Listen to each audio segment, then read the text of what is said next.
Welcome to the revolution. Hello and welcome to Red Pill Revolution. My name is Austin Adams, and thank you so much for joining me today. Today we have an incredible conversation with a journalist that goes by the name of Mitchell Gerber. And Mitchell Gerber has been on a long journey, almost 23 years now, that he has been following the atrocities that are going on in China surrounding the Falun Gong movement. If you are not familiar with what the Falun Gong movement is, it is an ideological and spiritual movement that took over the country until a point in 1999 when it was completely outlawed by the Chinese Communist Party. Since that outlaw, they have been rounding up millions and millions of Falun Gong practitioners, sending them to more than 2,000 what they call hospitals, but what has been recently deemed to be concentration camps in the wake of the Uyghur Muslim news reporting that has come up recently. But the Falun Gong movement has been going on for what seems like a much longer time to a lot more people, and it is far less talked about. So I hope you enjoyed this conversation. Mitchell Gerber is an incredible journalist, an incredible speaker, and breaks down the movement very well for us, from their ideology, what's going on, who is doing it, how the United States partakes in some of these things. And so let me kind of just talk you through Mitchell's bio here. He is an investigative journalist who has dedicated more than 22 years to exposing this organ harvesting of the Falun Gong spiritual movement. He has been working hard on the front lines of a significant cause, which has been coined a new form of evil. Mitchell has been traveling the world in a crucial attempt to raise awareness about the forced organ harvesting of the Falun Gong in China, where hundreds of thousands of these innocent practitioners have been sent to those state-mandated hospitals that I just discussed with you. Their organs cut out of their bodies while alive, and the organs sent for massive profit to the Chinese Communist Party, and the bodies burned in crematories to conceal the evidence. There was a 2019 tribunal, which we will touch on and even listen to a little bit of, where the tribunal gets together and compiles a ton of evidence on this and determines that this horrific human atrocity has been going on for far too long. And this was back in 2019, and there's still very little conversation around it. This is something we absolutely need to draw awareness to. We also discuss a few current events and some other topics as well, but I really hope that you gain some insight into this atrocity from this conversation. I appreciate you so much. If you could go ahead and hit that subscribe button. Takes 2 seconds of your time right now. Join the conversation. We're going to be continuing these interviews. I hope to be doing them every couple weeks or so at the beginning, and then making them more consistent as time goes on, about all sorts of incredible topics that you guys will be interested in, while continuing our weekly discussion on current events, social, political, and culture topics. So again, I appreciate you so much. Hit that subscribe button. Leave a 5-star review if you've been enjoying this podcast, or if you gain some insight from this. It just helps me get up in the rankings, helps the podcast grow, helps other people see it. So again, go ahead and leave a 5-star review. I appreciate you so much. Head over to redpillrevolution.co. You can get all of our content there, all of the social channels, all of the podcast links. You can even go ahead and hit the sign up for, if you go down to the menu, you can sign up for life insurance directly through me. It costs nothing to get a quote. Nobody's going to call you, not me, not my buddy, not any random insurance agent, but you are signing up directly with me. So if you need some life insurance, you want to cover your butt in case you die and not leave your family with a bunch of debt, it takes 2 seconds. I was offered a $2 million policy for less than it was like $60 a month. So really, really great rates, and you will not get a single phone call, which is usually a very big issue in the insurance world. And again, you're signing up directly under my license. This is not a third-party ad. So redpillrevolution.co.com is for losers. And without further ado, let's jump into it. Episode 42 of the Red Pill Revolution podcast, with a great conversation with Mitchell Gerber.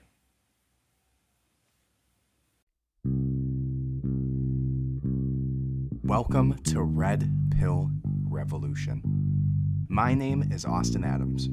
Red Pill Revolution started out with me realizing everything that I knew, everything that I believed, everything I interpret about my life is through the lens of the information I was spoon-fed as a child. Religion, politics, history, conspiracies, Hollywood, medicine, money, food, all of it. Everything we know was tactfully written to influence your decisions and your view on reality by those in power. Now, I'm on a mission to retrain and re-educate myself, to find the true reality of what is behind that curtain, and I'm taking your ass with me. Welcome to the revolution. How did you decide to get involved into this? It's quite a long story. You know, in 2001, I was studying international business at the University of Georgia, and I was partying a lot. I was drinking a lot. I was very stressed out. I was handling a lot of business clubs. I was inventory manager at the College of Business at the University of Georgia. I originally come from South Africa. Originally, my ancestors or my family were from Ukraine and Lithuania, and then they fled the Nazi occupation into South Africa. That's where I was born, moved to America, became the first in my family, Austin, to become an American citizen. And while I was at university, I was always fascinated by the Eastern way, by martial arts, by Kung Fu and karate, from the Japanese way of life to the Indian way of life to the Chinese Eastern way of breathing, yoga, and Qigong and Tai Chi. And one afternoon, they had a beautiful festival with all these musicians, arts and crafts. And one booth struck my interest. And I went up with a friend of mine who was attending the university with me. Her father was actually the president of Porsche, and he was managing all these operations of Porsche, the car internationally. And she was also very interested and intrigued in meditation and yoga. And I went up to this booth and I thought to myself, this is very interesting. Falun Gong, Falun Dafa, a self-improvement meditation and mind and body practice, incorporating 5 exercises. And I thought, wow, this is pretty interesting.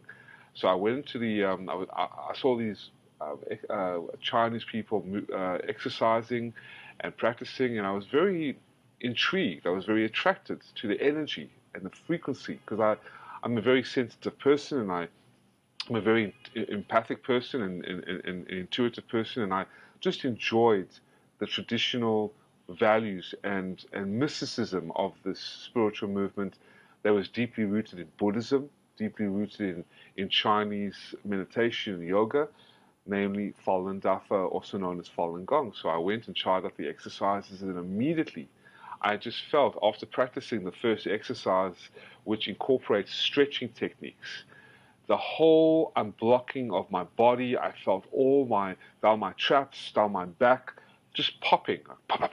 And I'm like, what the flipping hell is going on in my body, man? And I just felt very relieved. I felt a wave of energy. My whole body started to feel warm. And I felt I could just, my whole body just opened up in a very short amount of time. And that's what intrigued me, because I've usually done yoga, meditation, Tai Chi. I'm very active when it comes to gym. I love gym. I'm 42 years old, but it's very important to keep a healthy state of mind, state of body, and state of spirit. Very important in this day and time, especially. You really want to keep your body as a temple, clean and clear and focused and good. So I thought, wow, this is pretty interesting. So I went back to the booth after feeling blissed out, doing the 5 exercises. They just took us through the motions, maybe about 10, 15 minutes. And coming back, I felt very refreshed, very light and comfortable. But then I looked to the side, and I'm like, what the hell is this?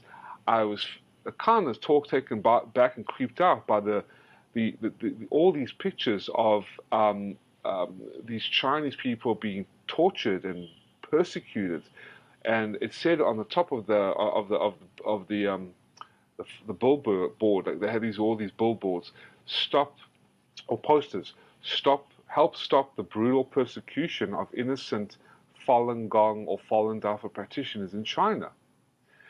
And I thought to myself, well, what's going on? Here you have a beautiful spiritual movement, peaceful, comfortable exercises, and then you have this whole other side of the dark side of these people being killed and persecuted in China. So I wanted to know, and I really found out what was going on. So So did you find yourself kind of navigating right from that moment, or did you kind of figure, like, kind of become aware of it and put it on the wayside and then start to pursue it later in life? Or was it like kind of like from that moment you realized that it was something that you wanted to dive deeper into and dedicate a portion of your life to? from that moment, something hits you in life. I was destined for an investment firm, money. I mean, my father invested a lot of money in me, but something hits you deep down inside. And what hit me was social work. I always was a social worker. I always tried to be a humanitarian. Ever since I was in elementary school to high school to college, I always loved helping people. But something ignited me inside that I had to go on a crusade to expose this evil to the world and validate and support this spiritual movement that gave me such incredible health. And people thought I was crazy. I was like, why are you giving up all this money, fame, fortune, power, beautiful woman to go on a crusade that no one really gives a crap about, a million miles away? It has nothing to do with you or anybody else. Why do you care so much? Because I said to myself, and when I felt inside, and what I shared with them, to fail to support what is good and to fail to expose what is evil is unacceptable. And we have to, before we pass in this world, do something that is honorable, worth merit and valor and virtue, something that money cannot buy. So I went on this crusade. At the time, I didn't realize they were killed for their organs, which I want to get into a little later, which is incredibly heavy, hard to believe, and kind of creepy. But it's worthwhile speaking about because now the Chinese Communist Party is not only a million miles away or at the gates of our own freedoms in our own Western society, but inside our backyards ever since the coronavirus, et cetera, came along. So this is how I really got into it. Gotcha. Yeah, it makes perfect sense. So would you say it was like, where did you find yourself getting more involved? Was it maybe in the next 2 years after that moment? Was it closer to the last 5 years? Where did you see yourself really diving into this and really kind of getting more into the deeper, darker aspects of it as opposed to kind of being intrigued by the practice itself? Right away, I'm pretty much an extremist, and when I feel intuitively that something is right to go for, I'll go for it. So at that moment, when I came home, I learned the exercises. I read everything I wanted to read about the practice. I enjoyed the spiritual philosophy. It really matched and aligned, and the principles were quite attractive, which are very simple: truthfulness, compassion, and tolerance. Three universal principles that aligned with my Judeo-Christian faith. And I found the exercises quite attractive, very healthy and comfortable. It helped me stop drinking. It helped me stop smoking. It helped me align with positive principles in my business, in my love life, in my environment. People started to feel that I was much more confident and enthusiastic and positive. And it was overall, it gave me a great, healthy demeanor, more than I had before. And then because I really stand for humanity, and basically I'm a warrior that exposes evil and defends good, as I am now. Uh, I got involved with exposing child trafficking raids, and I went on a couple of myself on the border of China. I raised a lot of money for children in Africa, for the slum children, human trafficking victims in Vietnam, where I am now. I've been doing a lot of humanitarian work. So from the get-go, I took on this mission and crusade to expose the Chinese Communist Party that's basically inside every known government agency, the U.S. military, the World Health Organization, the United Nations, and I'm here today exposing it close to the Chinese border, across the pond, with my wife and soon to be child. Absolutely. Well, it's interesting that you kind of bring up that spirituality aspect and what's intrigued you about martial arts and yoga and Tai Chi. And, I kind of had a similar calling myself throughout different points of my life. As something growing up, I always, a little bit interested in the Eastern way of, martial arts and, grew up doing karate and some things like that. But I think I found yoga a little bit later in life. And specifically, what I think to be the most spiritual aspect, there's different types of yoga, right? There's like the type of yoga that people do for a workout. Then there's like Kundalini yoga, which is far more spiritual. And so, did you find the Falun Gong kind of aspects of the expression of their spirituality to be a little bit different than anything you have seen before? Or was it kind of similar to some of those different Eastern ideologies that you've seen before? Even more simple, even more clean and beautiful. I love the exercises, and the music were just quite profound in comfort, in freedom, in organicness. There's no money involved. There's no regimented dogma. There's no requirements. There's no hierarchy. There's no memberships. I loved it because, coming from a religious background myself, it was so easy to learn, to get along with people. Like I said, all walks of life, all backgrounds, all religious affiliations, all political bases. It didn't really matter who you were, from Muslims to Jews to Christians to atheists to agnostics, Catholics, black, white, transgendered, homosexual. It didn't matter. I found these people a wonderful group of people, and learning the exercises really took me back to that yoga, Tai Chi type of vibe. And when I was in San Diego, pretty much the yoga capital of the world, and I traveled to Bali and I traveled to Thailand, and you go to the spiritual retreats. People, I was teaching or sharing the exercises, the Falun Gong exercises, also known as Falun Dafa exercises in the yoga studios. People really resonated with these exercises because they loved yoga so much and Tai Chi, and they felt an overwhelming peace and prosperity from these exercises. The energy, particularly, because when you're dealing with yoga, as you see, that you do have a spiritual aspect, but there's also a physical, energetic aspect which combines together. Falun Gong is more on the physical, and Falun Dafa is more on the spiritual. So when you combine the spiritual and the physical together, it forms like a beautiful lotus flower of balance. And that's what I really appreciated about Falun Gong. Gotcha. Yeah, that makes a lot of sense. It seems to me, especially if you even look at like the Falun Gong movement, you look at the more recent movements towards even Kundalini yoga and just even the more workout-esque yogas. It seems to me like it's kind of filling a void that we've had in our society for, a few decades now. And the Falun Gong movement, when did that start to become popularized in China? Falun Gong was introduced by Mr. Li Hongzhi, a very humble teacher. He's been nominated for 5 Nobel Peace Prizes. He's been given all types of awards. I've met him. He's a very humble person.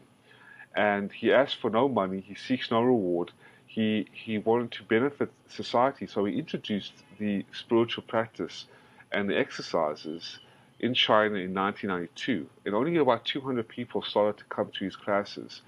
But then, by 1998, Austin, 100 million people, 1 out of every 12 Chinese national citizens, that's 8% of the 10% of the population growing annually, millions of people from all walks of life, military officials, government officials, the highest ranking officials of the Chinese Communist Party and their families, over 30%, more than 30% of the upper class society, the celebrities, just the rural people, were all practicing. You would see tens of thousands of people a day, morning, noon, and night, practicing the exercises to these loudspeakers of traditional music, which I'm going to show you in a moment. And it just skyrocketed. It became the life force of China by 1998. However, in 1999, it was completely outlawed, suppressed, and to this day banned after becoming the largest spiritual movement in Chinese history. And it was outlawed by the Chinese Communist Party's military dictator or evil head of the Chinese Communist Party in 1999. And we can get into that as well. But I would love to share with you that clip from that award-winning Yeah, documentary. absolutely. Let's do it. I have a show as well talking about all the politics that's going on in the world, and I had this award-winning filmmaker who produced this video or this documentary. Her name is Kay Rubacek, a phenomenal film maker, and she actually produced her latest film, her latest work called China's Walking Dead, where she interviews all the very high-ranking counterintelligence agents, the spies, and diplomats, former diplomats, talking Wow. about the CCP and how evil they are. But take a look at this. I think you'll find this most interesting. Let me share this with you. Hopefully you can see this and hear it. Just let me know if you can hear this. Yep, I will. Okay. Can you hear this?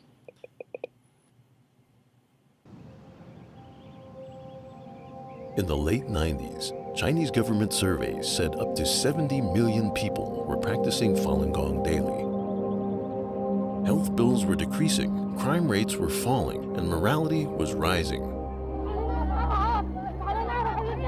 So why were these people targeted for elimination and organ harvesting?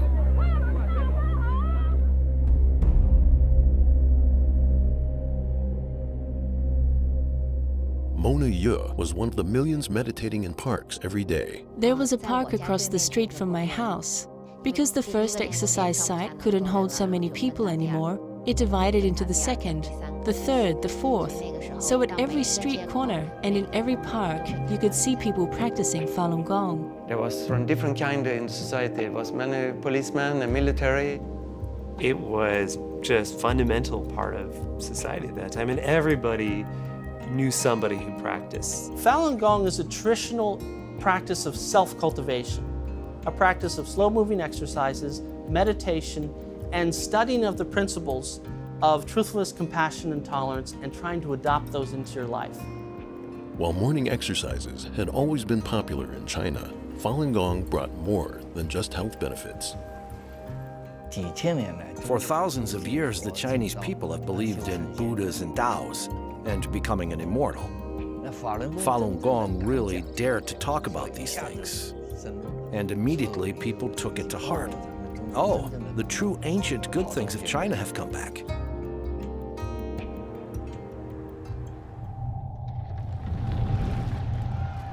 However, after 50 years of political campaigns to destroy traditional beliefs, any revival of spirituality was seen as a threat to communist rule.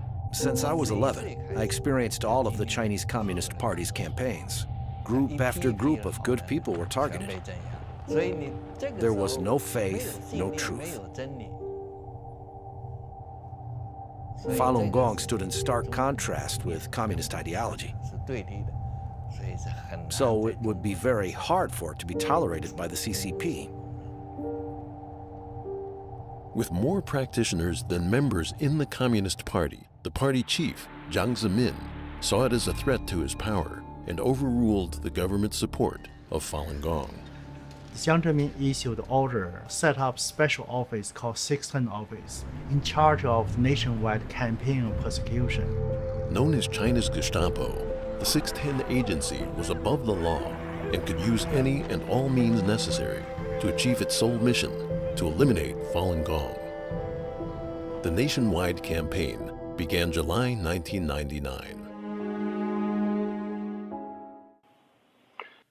So as you could see, these people just started practicing, hundreds and thousands, tens of millions of people, Austin, and the CCP just cracked down on it, outlawed it, and started to send hundreds and thousands of these people to state-mandated hospitals, cutting out their organs while alive, forcefully, and then selling their organs because of the health benefits. I mean, they were the healthiest organs in the world because of the organs being so amplified in health, because of the exercises, the philosophy, a healthy mind, a healthy body, healthy spirit.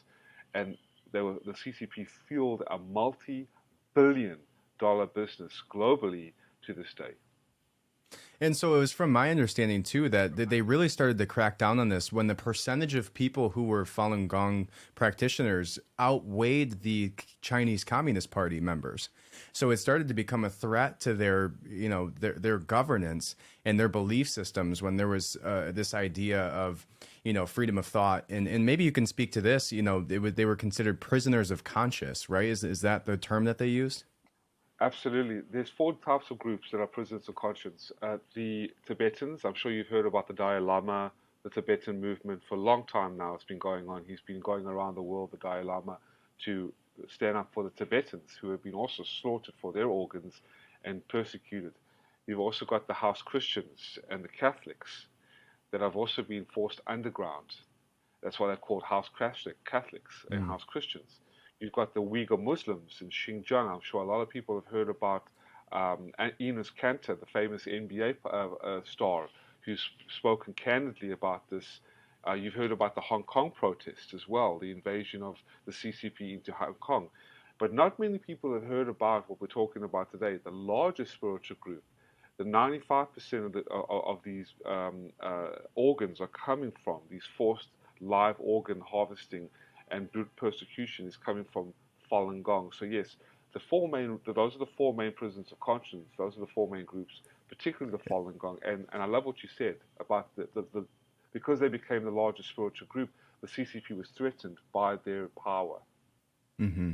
Yeah, and it's interesting that you bring up the Uyghur Muslims, because that seems to be something that's consistent, not consistent enough, obviously, with the atrocities that are going on, but it's more of a conversation than the Falun Gong. I literally, when you reached out to me, I had never heard of that term before. I knew nothing about the ideology, and this is, again, coming from somebody who's interested in Eastern spirituality movements and those types of ideas, and so it was such a foreign term to me. I'd literally never heard of it, so I thought it must have been some underground, not well-known spirituality movement that maybe had some weird, bizarre outlook. And so the Uyghur Muslims was something that I had heard of, not consistently enough, but far more than just the one email that I got from you regarding this conversation. So it's why do you think that is? Why do you think the Falun Gong is such a not even close to the conversation of the Uyghur Muslims? And obviously that's not to minimize what's happening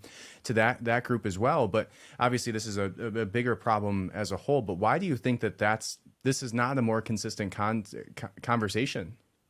Because they're making billions of dollars off the Falun Gong organs. This is a kill to order on demand. And I was testifying with my coalition, the main investigators, in the British Parliament in about 2018, I believe.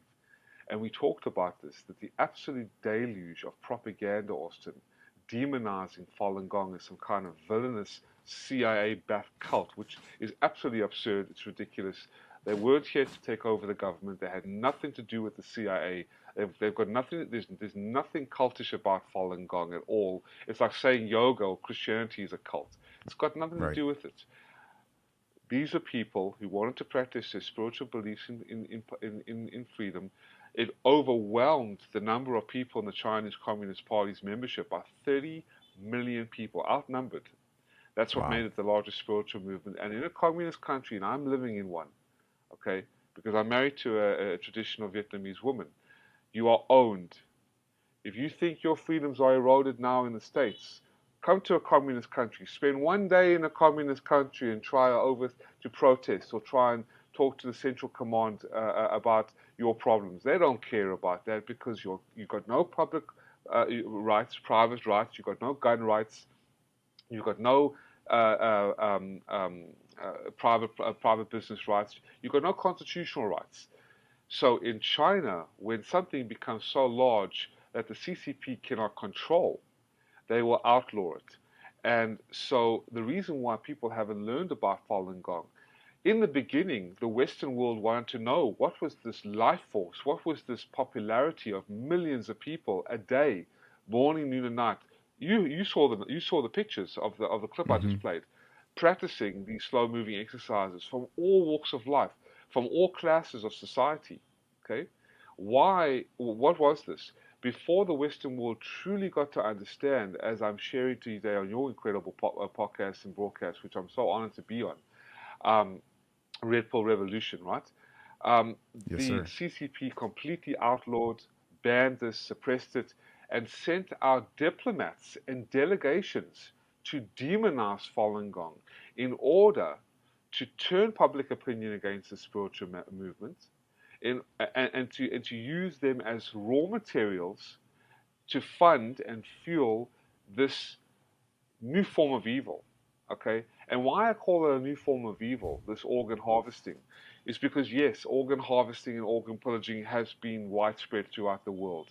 We know it from the US, we know it from India, we know it from other places around the world.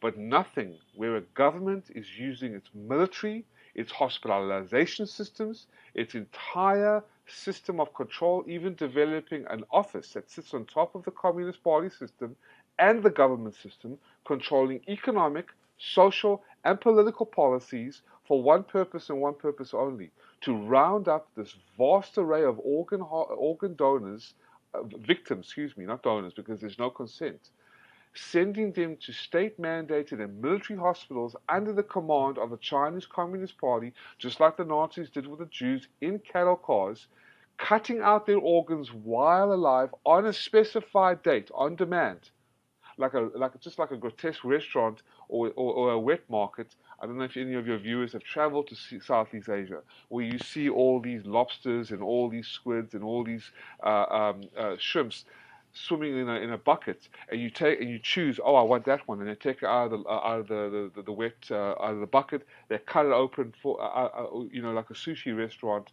Well, this is happening to Falun Gong practitioners, Uyghur Muslims, House Christians, but not to the scale and scope that we have ever seen. And this is what I have been investigating and tracking and have confirmed for the last 23 years of my life, particularly against Falun Gong practitioners. Yeah, and I like the way that I like that you say confirmed, right? Because I was doing some research on this, and I spoke to this a little bit last time we talked about it. But there was an article I was looking for, scientific articles like EPUB, PubMed articles regarding this topic, and I think there was 3 total. One of those 3 articles was basically quote unquote, disproving the idea that the Falun Gong were being utilized for this organ harvesting. And it was such a it was a 23-page paper, 23 pages that I read through to get to this information. And they tried to disprove it as being like this folklore. So what they said is, because from my understanding of the Falun Gong ideology, is that the idea is that there's this wheel of energy, right, inside of you, I guess, is the general. I don't know. I've read briefly on the ideology. So there's this wheel of energy inside of your body, and that wheel of energy is life force. And so they tried to use that analogy to make this idea of the organ harvesting be some type of like analogy or folklore surrounding them taking the life. Yeah, conspiracy surrounding them taking the life force from these individuals, from their wheel of energy through their, so it was just really gross to see somebody scientifically, and obviously probably paid for by the CCP to write this type of article, or in some way, shape, or form pushed to do this. Because why in the world would you delegitimize such a horrific act that's very well known to happen? And then if I'm sure the viewers don't know this, what year was it where they had, it was 2019, correct, where they had the China Tribunal?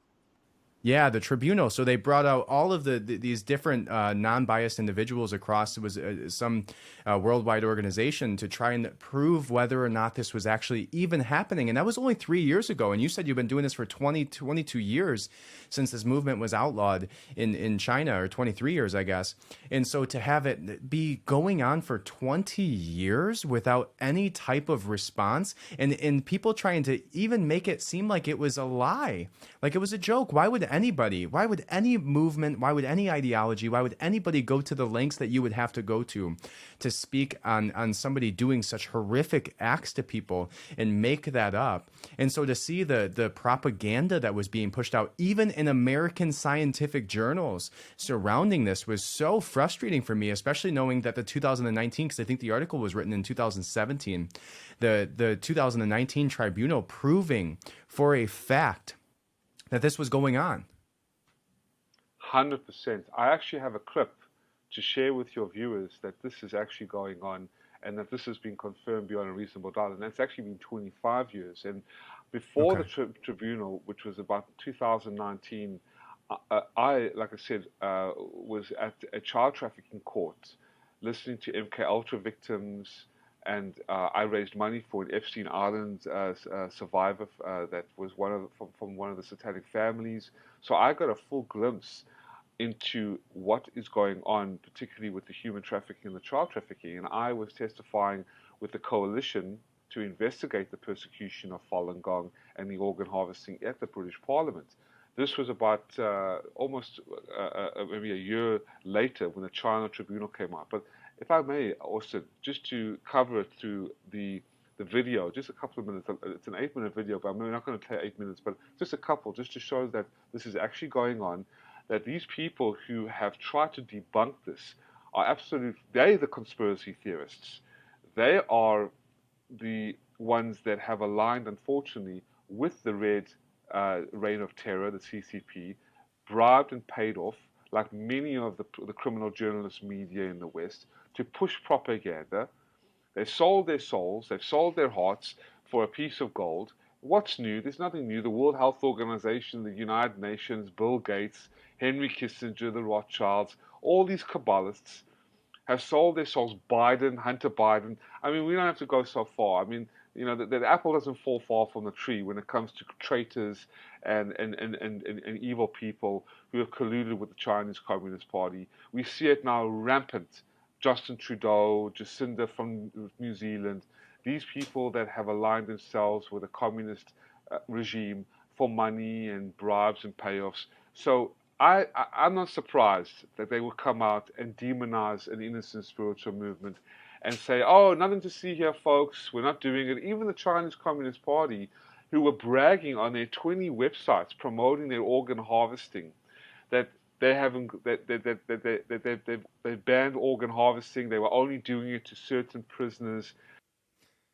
And isn't that crazy, right? That was like 2014, Yeah. I believe, was when there was a law passed that they could no longer do it to regular prisoners. Or it was, correct me if I'm wrong, it was either regular prisoners or death row prisoners. And the only categorical... Death row prisoners, yeah. Yeah, they were now, so it was 2014, they passed a law that said they were no longer able to do it to death row prisoners.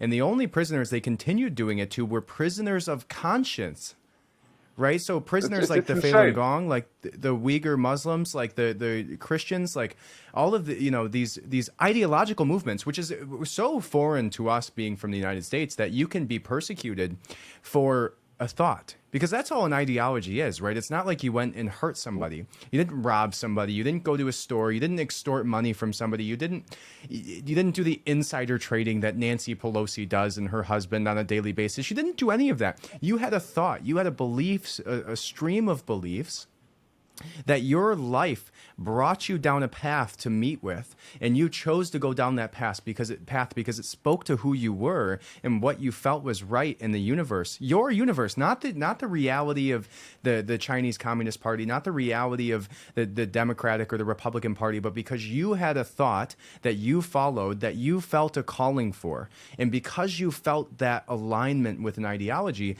you were then demonized to the point where you were not only deemed to have been put in prison for that thought, but then the atrocities that you're speaking to today is just such a foreign idea for us here, with just and so many people want to talk to the freedom of speech being something that's like, you know, for speaking out against, you know, the wrongful press or the politicians lying and things like that. But, you know, and maybe that's the separation of, you know, I guess we have the separation of church and state, which kind of adds on to another block of that.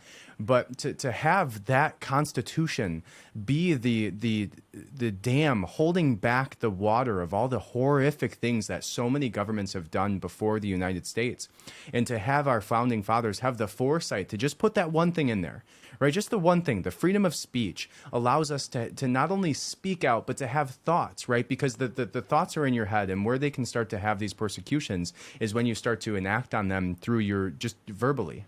Right. So it's such a foreign idea to us. And so when I heard that term, prisoner of conscience, it just blew my mind that he was, and that was, again, a month ago that I heard that idea. And so to hear it become such a turning point in their culture, just for having an idea, and a turning point in how many millions of people's lives that they were treated this way, not only put in prison, not only put into, you know, re-education camps, which we'll get into a little bit later, but their organs harvested from them while they're awake, alive, and specifically for a thought is just sickening. All right, guys. So thank you so much for listening to this episode. I need you to do one thing for me right now. I need you to go ahead and hit that subscribe button, leave a 5-star review. Find us everywhere on every channel at Red Pill Revolt on social media. You can find us on YouTube, Rumble, Spotify, Apple Podcasts, literally anywhere you get your content. We are there. Besides Twitter right now. Twitter kind of sucks. But, go check us out, Red Pill Revolt or Red Pill Revolution on YouTube. And you can follow along all at redpillrevolution.co.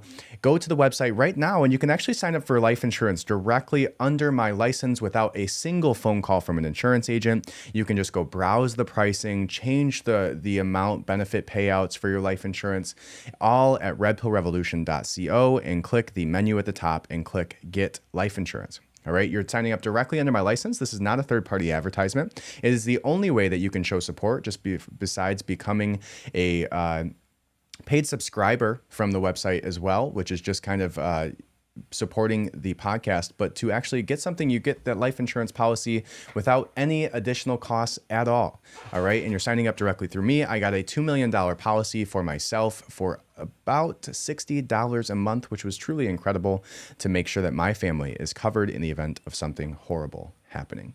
All right, so go ahead and hit that subscribe button, leave a 5-star review, and I hope you are enjoying the conversation. Absolutely. Absolutely. And that's why Americans need to really pay attention to this interview. Worldly citizens, specifically in the Western countries, you're seeing how your freedoms are being eroded. You're seeing Twitter and Facebook suspending and banning people for speaking up about the, just different things that are going on around the world, this pandemic of sorts, et cetera, et cetera. And you mentioned the founding fathers. Well, the most important law, constitutional law, that all Americans, including myself and you have, because I'm an American citizen, I was the first in my family to be an American citizen, have to protect the freedom of speech and the freedom of thought is the Second Amendment. Absolutely. And this is what they are trying to take away more than ever before, and they are failing, thank goodness, because it is a God-given right. Right? It's step one. Right. That's step one. Right. You have to take that away. And we saw today, I saw Joe Biden speak out on this, saying that I've done it before and I'm going to do it again. We're going to ban assault rifles. We're going to ban, him going off on, and to hear that happening to the cheers of an audience. How like spine chilling is that, knowing the things that are going on in different countries, and we're the only country that has that right the way that we do today to be able, and so many people want to, how many stupid things. He said something today that was about, you're not able to fight back against the government unless you have an F-15. It's like, tell that to the Taliban, right? The Taliban stayed with us for 20 years, and now all of a sudden they've taken over Afghanistan. Tell that to what's going on in Iraq today. They didn't need F-15s to do so. They didn't need any of that. They needed not even well-formed in their case, if you watch some of the clips of the way that they treat combat, but a decently formed militia with guerrilla warfare is a very, very difficult thing to fight against in an urban setting. And he's saying that tongue-in-cheek because he knows that's not true. And for him to even point to the idea that, and he specifically pointed out Republicans. He said the Republicans that think they're going to fight back against their government, well, you need an F-15. How about the idea that we shouldn't need to fight back against our government, right? That's what I want a president saying. I don't want a president saying, no, you need more than that AR-15 to fight me, the big bad Joe Biden regime. No, I don't want a president who's sitting here, pushing the idea that we're going to have to fight back against our government and trying to make us seem little and incapable of doing so. I want a president who says we shouldn't even be having this conversation. I agree. You should be able to, even if he doesn't agree with the right to bear arms or the Second Amendment. Maybe you shouldn't be inciting the general public that in planting seeds of the idea that they're eventually going to have to fight their government and saying it in a way that's defensive and not empathetic. Absolutely. I mean, that was such a tiny, limp dick audience anyway. I mean, and you wouldn't let this guy. You wouldn't let this guy Biden lead you across the toilet, let alone the street. I mean, he can't even barely pull up his trousers nowadays. Doesn't even know he's shaking hands with air nowadays. But yeah, you're 100% right. And that's the first thing that communist regimes do. They dismantle people's ability to think critically. First and foremost, they'll divide and conquer. They'll incite hatred between one group and another, and then they'll take away the guns in the safety and security of the greater good. You've heard this before, the greater good, right? Mm-hmm. And this is what happens. But they haven't been able to do that in the United States. And that's why they haven't been going door to door like they have been in China. I want to share with you, Austin, a clip, if I may, Absolutely. as well. I got many clips, by the way. And I think we have to do a part two because I might have to leave by around 8:50 or 8:55 my time. It's 8:55 in the morning here in Vietnam. But let me share with you a couple of clips. The one about the China Tribunal, just coming back to confirming that this is going on against Falun Gong practitioners, if I may. And then I want to share with you one that is going on in China right now and how this relates, because a lot of people want to know, well, what has this got to do with me? I'll show you what it's got to do with. Because if we don't stand up against the CCP and the tyrannical tyranny that we're seeing coming into our countries, then we better watch out. But take a look at this. I wanted to share this with you first, if I may. Here we go. Here's the China Tribunal that you were talking about. Let's see. Let's see if we can share this. Here we go.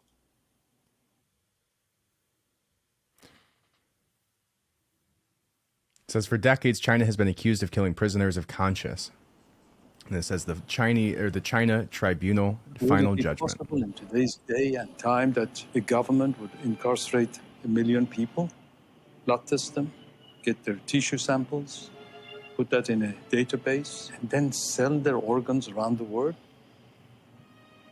Would it be possible that professional doctors would commit such atrocity to extract organs from a live body? Because it's such a huge and unbelievable crime, it's impossible to accept it at the first sight.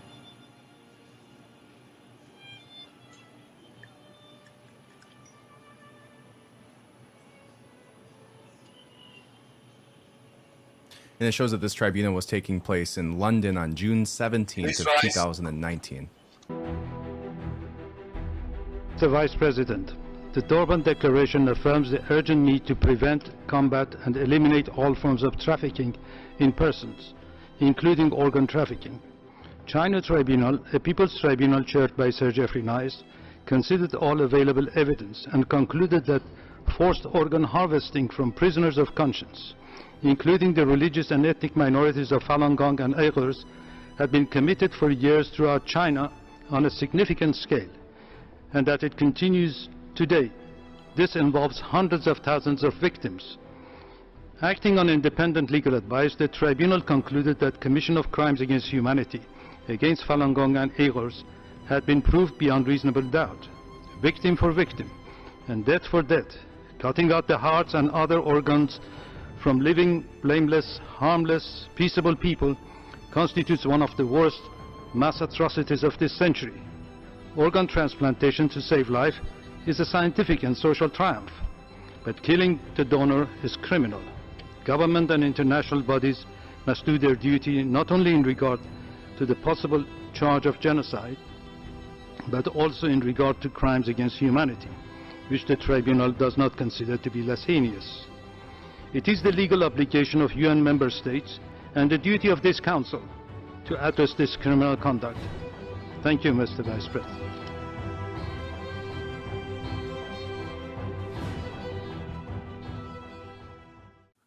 That was the tribunal. Over 50 witnesses, people who have got high-ranking standards, experts, victims were all there exposing that. And we have something very similar at the child trafficking court of the British Parliament, exposing this. So it's beyond a reasonable doubt.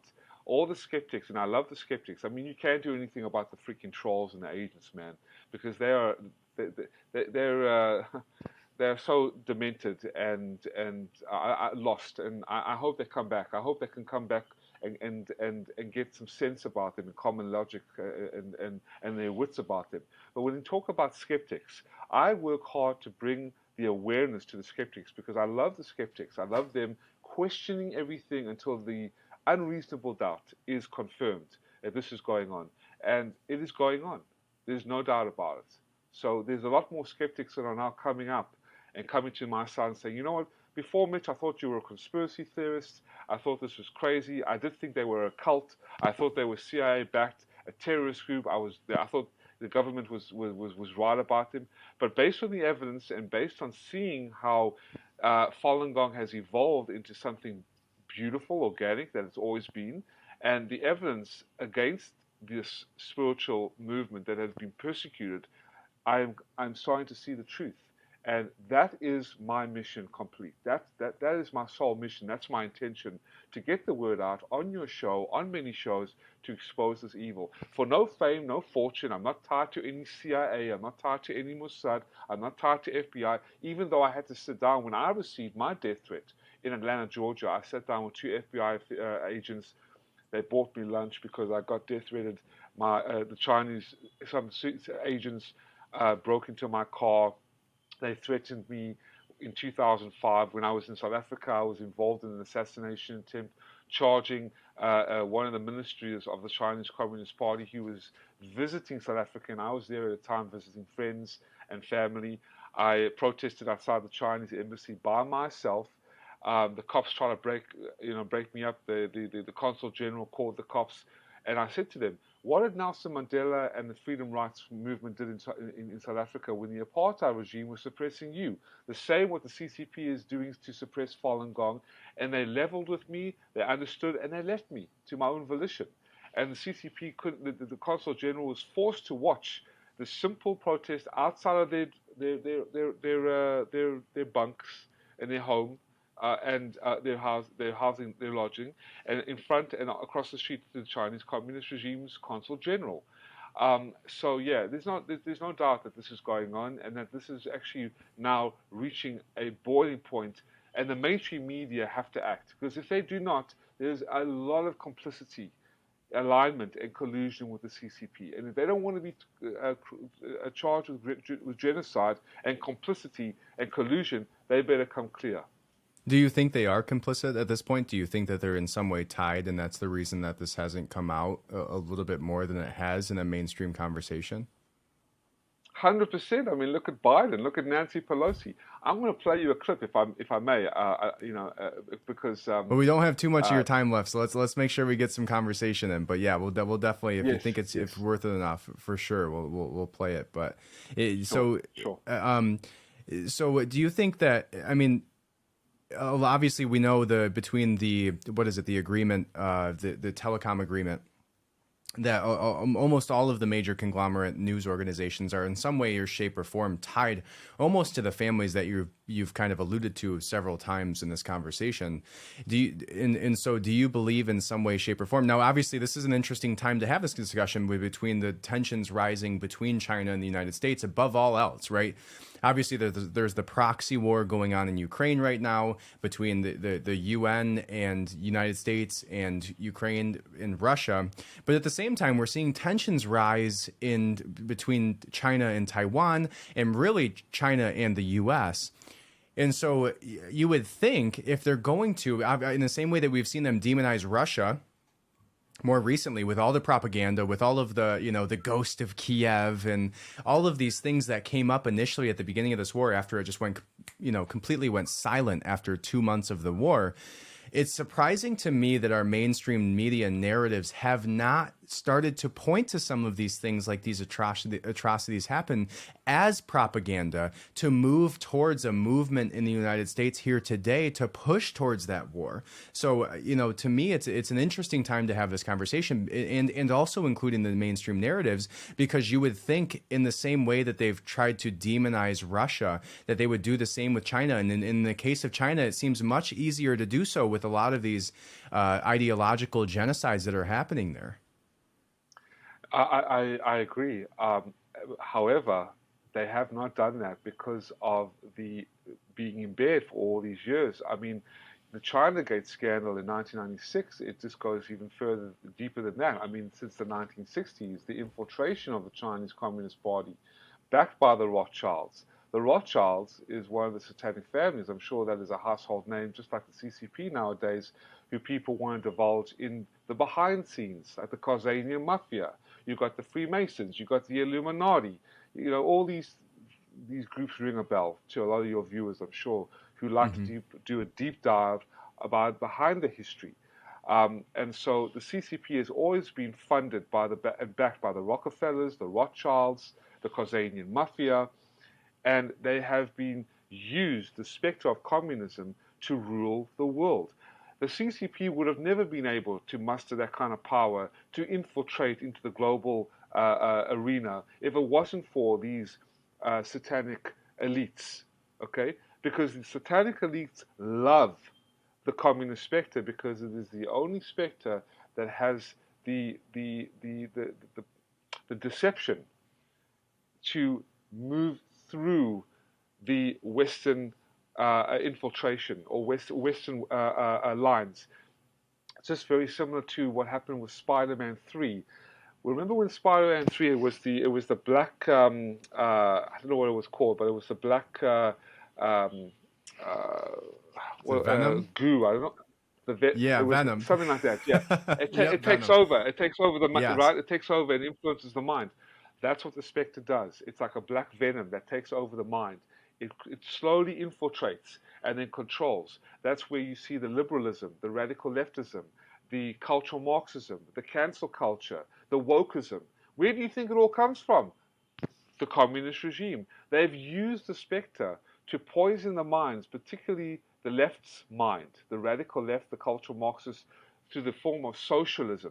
Socialism, it's all good for everybody. You saw some Democratic congressmen, and this is not about Democrats and Republicans. I'm a political atheist. Yeah, we're far removed from that at this point, right? Between this conversation, it's like it seems like such a small conversation to even have at this point when you're talking about crimes against humanity.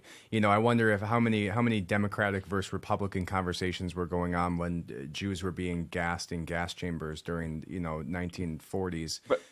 Probably very, very little in terms of what was going on. And that's what's just so crazy to me is when you talk about Nazism and how much of a household name that is.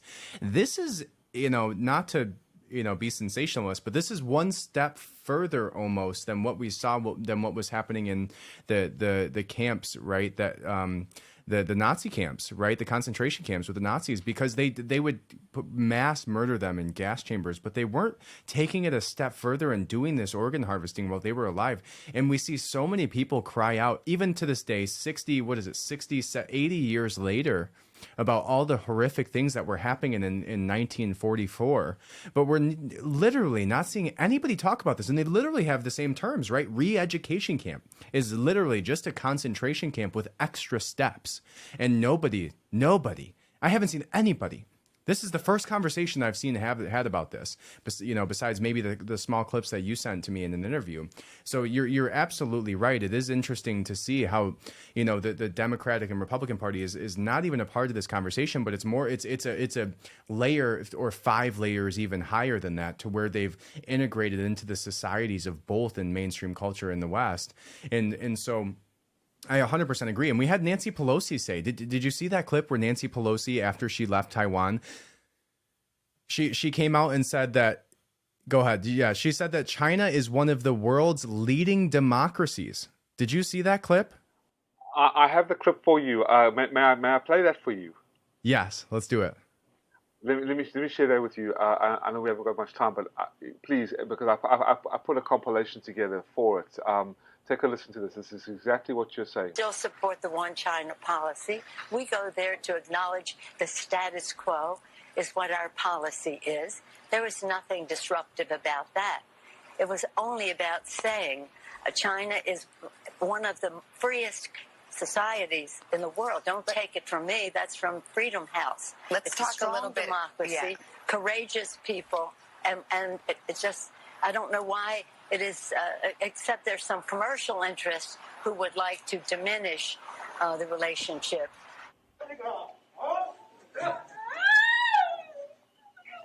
And we're looking at some type of like COVID masked people going in and taking a woman outside of her home. This is what's going to happen to you, ladies and gentlemen. Be prepared if you do not stand your ground against the Chinese Communist Party. Falun Gong practitioners, Uyghur Muslims, average citizens, being broken into, forced entry by communist rear guards, brown shirts. You talked about Nazism, fascism, communism. It is all under the same umbrella. Breaking into your house like this. Look at this. These are Chinese citizens. Imagine this was you and your family refusing to take PCR tests, refusing to take so-called, these things. Okay, refusing to be obedient slaves to a CCP. Well, this is what happens to you. Armed guards in handcuffs, cuffing you and making you and forcing you onto, to get things that the CCP forces you to get, tests and quarantine checks, forcing you onto buses. Look at this, just thrown onto buses. This is what's happening in communist China now. Not tomorrow, not yesterday, not 3 years from now. And I wanted to share that with you, Austin, because I think that's very important for your audience to see this, that they don't care. You're animals to them. You're raw materials. They don't care about you. Look, a woman arrested from home for refusing to do COVID testing in Shanghai, China. The army, the military, it's all the same. The rear guards just coming in, the Gestapo, removing you like you're nothing. So I just wanted to share that with you. Yeah, well, what timing that you had that clip up in the hopper, because that's exactly the quote that I was talking about. They are some of the freest people in the world. Are you kidding me? It was unbelievable to hear that clip, especially knowing the context of the conversation that we were going to have, and see that she came out after the Taiwan scandal of, there was 200,000 or 300,000 people at one point watching her flight. There was a Flight Radar 365 that I watched it on, and everybody was just praying China did one thing right to take Nancy Pelosi to their side. But yeah, it's crazy to see that she comes out and says that following on the backs of the Taiwan situation, and just how frustrating that is to hear, and to know exactly the direction our government, at least one half of the government's going. And that's another conversation that we can have, is like, the divide, and whether one side or the other is the enemy, or is aligned with the Chinese Communist Party, or the, even more so than the Chinese Communist Party, because you can go one layer above that, which is the families that you were talking about and alluding to earlier. Because the Chinese Communist Party and the liberal ideology and Communist Party is all just a subsection of what's above that, and who's driving those decisions. But to see that one of the Speaker of the House of the United States of America just came out and said that Chinese people are some of the freest people in the world. Who are you comparing that against? Because from what I've seen, and there was even recently videos of the police there that have these sunglasses that they can wear. These have you seen this? There's these sunglasses that they can wear that utilizes facial recognition technology that will facially identify individuals and it will read their temperature in real time. It will look up their ID to see if they have any tickets outstanding, or to see if they have any warrants outstanding. And it will allow these policemen their social credit score, all of those things, directly through this AR augmented reality glasses that they're wearing on their faces today. Just like you said, this isn't yesterday. This isn't tomorrow. This is today, right now. There's in that country policemen wearing glasses that is scanning the temperature of everybody, right? And this isn't even ideology. This isn't even ideological. It's not even physical. It's not. You don't have to do anything wrong. You can be around the wrong. But literally last week, my kids were sick, right? And I was sick. And I would have walked out downtown in the city that I live in, and some policeman would have picked up on that, and I would have got thrown into a truck and sent to a camp for however many months, and my family wondering if I'd ever come back. And now Nancy Pelosi's sitting on TV talking to the United States media companies, saying that Chinese people are one of the freest people in the world. And this is me sitting here, been researching this for a month. I can't imagine how infuriating that is to you to hear. It's disgraceful. It's a sellout. I mean, before Nancy Pelosi was a huge advocate of bringing human rights to China, but it just goes to show the House of Representatives has passed resolutions after resolutions, paper documents, urging the CCP to stop the organ harvesting. I mean, it's a bunch of garbage. And then she comes out and talks about that. And you know why? You know why these politicians tuck tail and run in turncoats? Because of the money. because of the business deals. Look at her son. He was on the same plane with her. These are business deals. Look at the big guy. Look at Right. Hunter Biden. Yep. All business deals, all getting rich off the blood, sweat and tears and the slave labor of communist China. Chinagate, I was just talking about 996. Yeah, hey, can you go into that a little bit? I haven't heard about Chinagate very much. I'm not familiar with it at all. Can you give a real quick brief on that? Sure, it was the worst scandal in U.S. history in terms of selling the missile defense systems, technology, and the manufacturing base under Bill Clinton, Hillary Clinton, and Al Gore to the Chinese Communist Party in exchange for millions of dollars in campaign contributions. Look what happened in 2020 with the Dominion systems. Michael Lindell came out with absolute proof. Look at Connect, which is a voting election software that has been running the election systems in the United States, that has been created by the Communist Party and the Confucius Institute, which is the propaganda arm of the Chinese Communist Party. The elections were rigged and stolen by Trump to install the CCP puppet Biden at the behest of the CCP. 60 to 80% of the infiltration was coming, and switching of the vote was coming from communist China. So all this Russia, you're looking at the wrong enemy, guys. It's the Chinese Communist Party. They've infiltrated into the US military. The spies, the network of spies, the database of agents that was leaked, 1.94 million spies. I mean, in the DOD, in the Department of Justice, in the US military, the traitors in the UK, US, and British parliaments, in the multinational corporations, in the criminal journalist media that have been sold out and bribed and paid off by the CCP to push the propaganda. No wonder the world hasn't learned about Falun Gong. No wonder the world has got a bad impression of the spiritual movement, who were the first ones, Austin, to warn the world of the CCP through their media, the Epoch Times, NTD TV, Sound of Hope. The Epoch Times out of New York has skyrocketed in popularity. Why? Because people are tired of the lying mainstream media, and they want the truth. That's why they come to you. That's why they listen to me now. I mean, it's taken me 25 goddamn years, excuse my language, to get the word out. I've been banging on the freaking doors of these multinational corporation media agencies for the longest time. I've just got banned off Facebook. I'm banned off Twitter. I'm shadow banned off YouTube. You can't speak anything. So where do we go? We go on Red Pill Revolution podcasts like yourself that are actually going to be skyrocketing in popularity because people are tired of the lies and they want the truth. Absolutely. Yeah, and I think that you've seen a huge movement away, and it is so nice to see. And you know, you can say whatever you want about Donald Trump, whether you're on one side of the spectrum or the other or somewhere in between. Correct. But one of the most amazing things that he did was open the general public's eye to the fake news, like just the tagline, fake news. It was everybody. Yeah, exactly.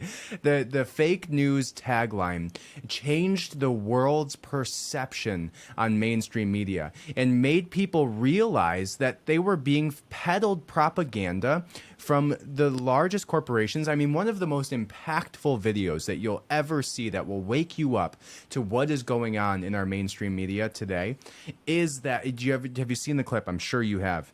I mean, you might even have it in the waiting list on your videos over there with how timely that Nancy Pelosi clip was. But where all of them, where there was 150 different news people saying the same exact thing at the same exact time in this ordered list of different companies and individuals say word for word the same exact thing. And how many people woke up to that because of Donald Trump, right? Because he came out and talked about the fake news. CNN is plummeting, right? They just fired basically everybody that they have on staff, hoping to bring some legitimacy back to their brand. The CNN Plus, even Fox News is getting it, right? Fox News, a lot of people have moved away from believing in Fox News. And that's because of the legacy that has been left by Donald Trump by going after the mainstream media and news corporations for being a puppet it for the powers that be, the large multi-trillion-dollar families that you've spoken to, and it all comes off of that's one thing that Donald Trump is realized very, very, is a very powerful thing.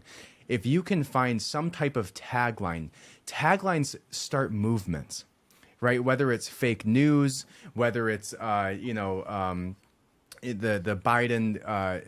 Biden crime family, whatever it is, there's these short one-off punchy little taglines that he came up with had so much impact in the movements that were created. But I believe that the best thing that Donald Trump did was wake up not even just the Republican side, not even the centrist side, but obviously with CNN even, we see that he woke up the liberal side of things to what is going on in our mainstream media today, because not anybody under 70 years old does not believe what they've seen at face value now. And so you're exactly right. That's why they're going to podcasts. That's why they're going to social media.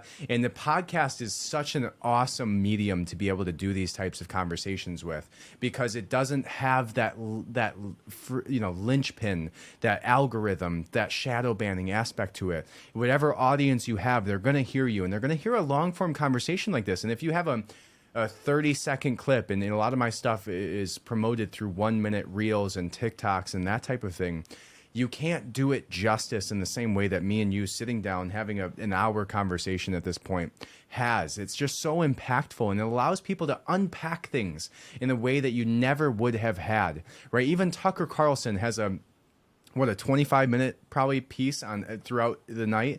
You just cannot go into that much detail the same way that you can in the podcast format. And lucky for us, it popped off right at the right time, right as mainstream media was being, just completely just being obliterated by the general public, waking up to the idea that these things that they're saying should not be taken at face value. At the very least, should not be taken at face value and warrant extra steps, if not just bluntly not believing a word that comes out of their mouth. 100%. I couldn't have said it better. And that's why I thank God for your podcast, Red Pill Revolution, Austin, because you're doing a godsend. I mean, for people to come on your show, like myself, especially myself, who is exposing this genocide of the modern era. I mean, when this comes out, to realize what the CCP has done to the Falun Gong practitioners, also known as Falun Dafa practitioners, people are going to be gobsmacked. It's been so hidden, so demonized, so just censored.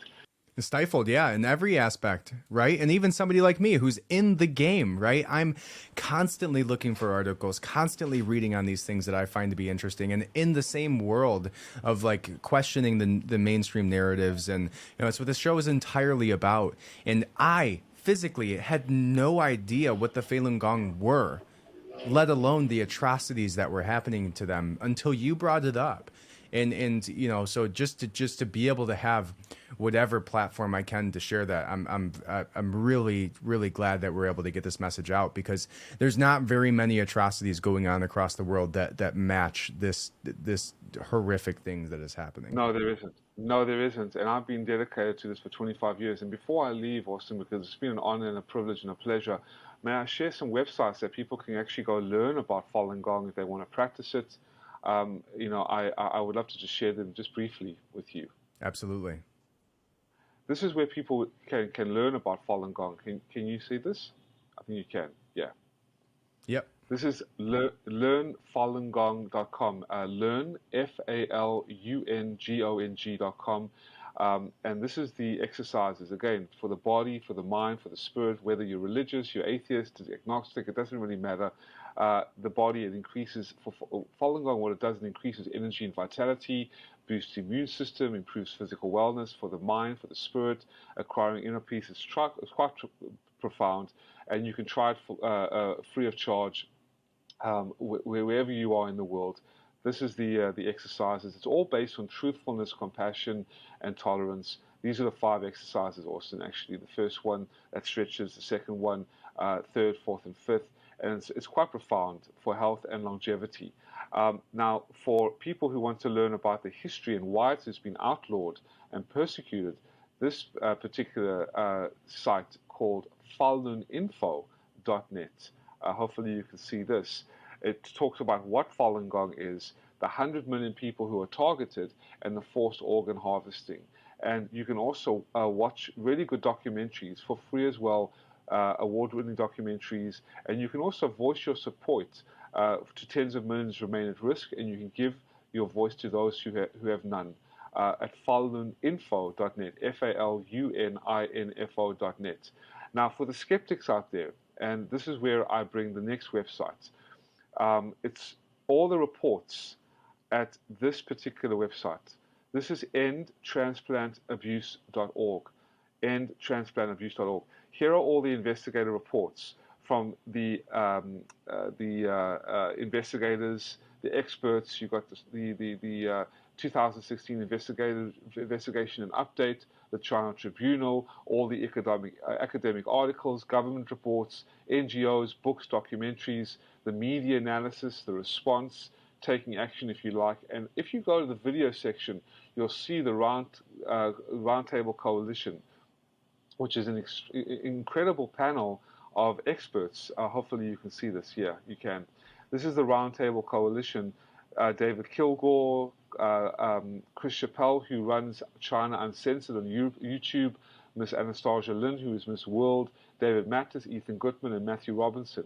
And you can watch the complete series for free about all the investigations and reports, the victims and the numbers, the suppression by the CCP, and the legislation and advocacy.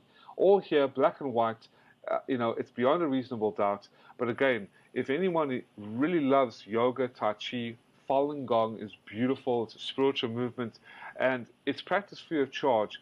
But to fail to support what is good and to fail to expose evil is unacceptable. So again, I'm so grateful, Austin, to come on your incredible podcast to share about what Falun Gong is, or Falun Dafa, and the evil and atrocities behind it and against it. Because if we don't stand up against a group that is outside of our realm of family, of friends, of business, of colleagues, then what happens when it happens to us? Who's going to stand up against this evil when it starts to happen to us? When our families are dragged out, when your children are sent to quarantine camps, what then? So take this as a warning, ladies and gentlemen. Take this as a true warning that if we don't stand up against this atrocity and this evil that is now infiltrated into our economy, infiltrated into our businesses and our government agencies and our weaponization of the agencies. You've seen the FBI.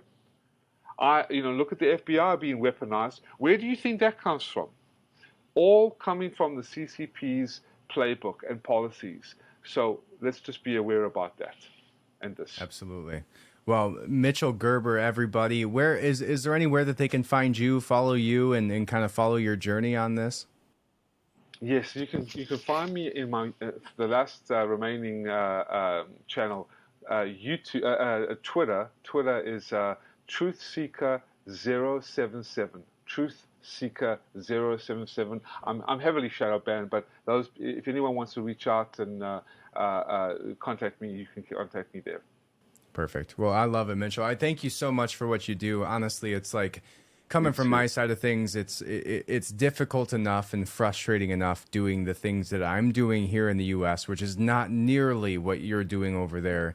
So honestly, from the bottom of my heart and the bottom of the heart of humanity, what you're doing is amazing. And keep spreading the word, keep sending, keep getting on shows, keep pushing, because you truly, if nothing else, if nobody takes anything away from this, you changed my view on this and opened my eyes to something that I, like I said, never had any clue on until you emailed me. So I truly am appreciative of what you're doing. I'm truly appreciative for you reaching out, and keep it up, because you're going to make a difference, and you already have. So keep doing it. Well, I'm honored to be on your incredible podcast, and keep doing what you're doing, Austin. You're awesome. You're a warrior and a soldier of the truth, and we are on the verge. I mean, we're in a battle between good and evil, and we're on the verge of change, and we really have to stand the test of time. This is the hill we have to stand and maybe possibly die on, but to fail to support what is good and to fail to expose what is evil is unacceptable, and Red Pill Revolution is doing just that, exposing evil, bringing to light the truth, and the enemy are cornered rats on a sinking ship. It's a matter of time that they lose the war, because this is the last battle, and we will triumph over evil. Amen, brother. Well, keep doing what you're doing, and you completely embody that statement of, pushing back against something that you believe is wrong, and obviously live your life in a way where you hold that to be true, and not only hold it to be true ideologically, but physically too, by continuing to push the word out. So thank you so much for being on the show. Thank you, brother. God bless you. Thank you, everybody.